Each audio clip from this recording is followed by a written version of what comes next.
Fortuin has taken you guys to the top of the log.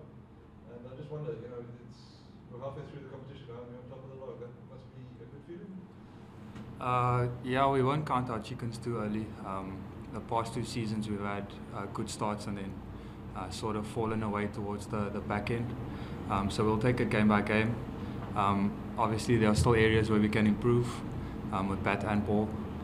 So yeah, just game by game and try and get as many wins as we can before that playoff time. If I can just jump in, what do you think has put you guys in this position this season? I think just doing the simple things well. If you look at the past, we've had quite explosive players. Sometimes they come off, sometimes they don't. There's been a lot more consistency this year in terms of executing what we want to execute and planning from that point of view. So I think just doing the simple things well and playing well at home as well contributes a big part to that. Bjorn, you've been here all 3 seasons, but you have 2 new additions in the squad again, and Joburg. Can you just tell us what have they added completely to the squad? Yeah, the first no-brainer is tons of experience. We've got World Cup wins. I think DK actually played in the first T20 game for India, if I'm correct. So a wealth of experience and a lot of ability that goes with that as well. So you can't sort of look past what they can bring to the team. Obviously we've got a lot of young and exciting players, but what they bring to the team is something that you only get through playing loads and loads of cricket. Bjorn, can you talk a little bit about your success in terms of how well you've done in Paarl over the last 3 seasons, and especially in the power play, and just whether you think that can translate? I know you know the Champions Trophy squad, but for example, going forward for a side like the national team. Yeah, I think it's a bit of a 2-part answer. I've played here quite a bit now, so I've sort of tailored a lot of my game plan towards playing in conditions like this. I wouldn't quite call it subcontinent conditions, but it definitely lends itself towards that type of game plan. Whether that translates to international form or that's not something that I can comment on right now, but keeping things simple is a big part of doing well here. You've got big boundaries, you've got massive wind heading to one side of the field. So just sort of keeping the percentages in your favour goes a long way. Bjorn, can you just talk a little bit about his captaincy? Yeah, I think David himself would admit that the captaincy was a bit strange for him in the first season, and he's sort of grown into that the past 2 years. Obviously having experienced guys like Joss in the past 2 seasons, this season with Ruti and DK, there's a lot of experience that he can lean on. And then himself, he's played almost 500 games, so from a game plan point of view, he's pretty sound. He's not a loud guy that would sort of shout at us, but he's got his own way of leading. So yeah, he's quite good in that. Bjorn, exactly now, halfway through the competition, it's gone through so quickly. For someone like you who's kind of played across the first 2 seasons, there's been changes amongst all 6 franchises. What would you say is the difference into season 3?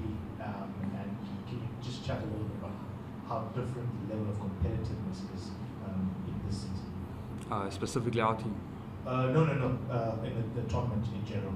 So a lot of the guys that I've spoken to, especially the overseas, they do say, or the common consensus is, this is probably the 2nd best league compared to IPL and all of those things. So the standard has definitely improved. I'm not sure why you guys follow domestic cricket, but the standards do improve season on season. The more experienced guys get playing at high levels. And that sort of translates to every team's strength. The first 2 seasons you would sort of get teams that would languish at the bottom. But the last 2 seasons, I mean, anybody can beat anybody on any day. So yeah, it's quite strong at the moment. The crowds here in Paarl are always fantastic. I mean, how much does that encourage you as a team? Is that really like the 12th man almost? Yeah, no, they're very passionate. The nice thing is that they're actually quite knowledgeable as well.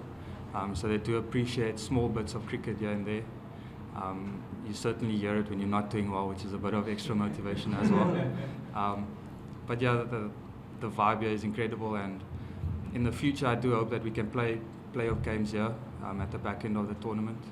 It would be quite cool to eventually have a home final if something like that happens, and for something like that to be staged over here. So yeah, it's incredible.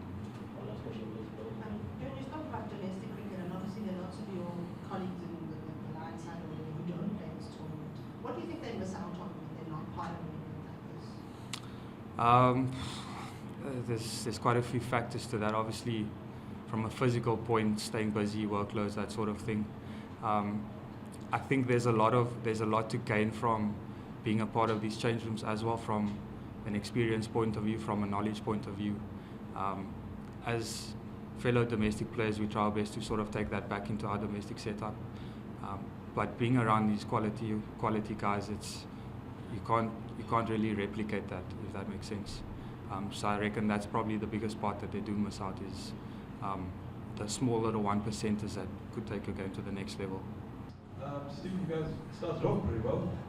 You had a washout, but I mean, you won 2 of the first 3, and 2 losses on the trot. You know, and these games come thick and fast. Can you afford to think about this, or where does it go from here, mentally wise? Yeah, I can. That's my job.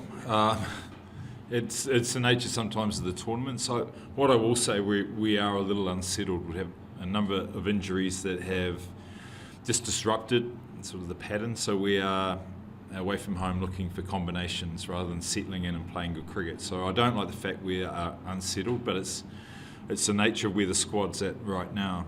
The last 2 games have been a little underwhelming in terms of some of the quality of our play, and we've just found ourselves in situations where we're either run short or just not having a good enough sequence with the ball to put pressure on. So we're a little bit off from the top down, from management down. We've got to just settle and start playing a bit more, or putting a bit more rhythm into our cricket, which is not there at the moment.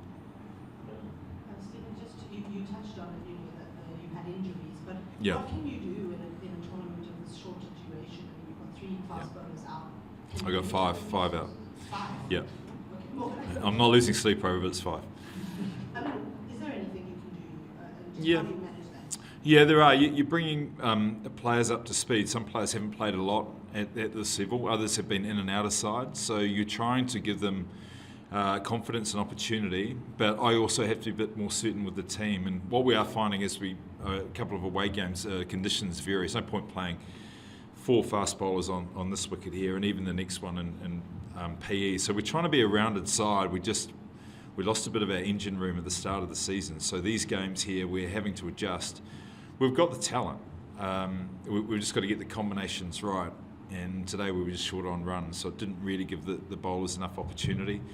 And in the last game, we came up a little bit short with the bat, and that placed pressure on the bowling as well. So just a little bit off. It can change really quickly.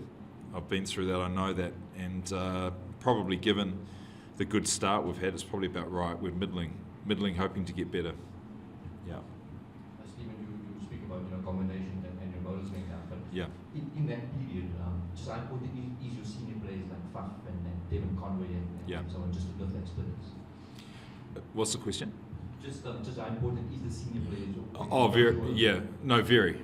Without doubt. To win a competition, you need a couple of players to be red hot. Jonny Bairstow's playing really well, but we need a bit more production from a very good batting lineup. So that's one area.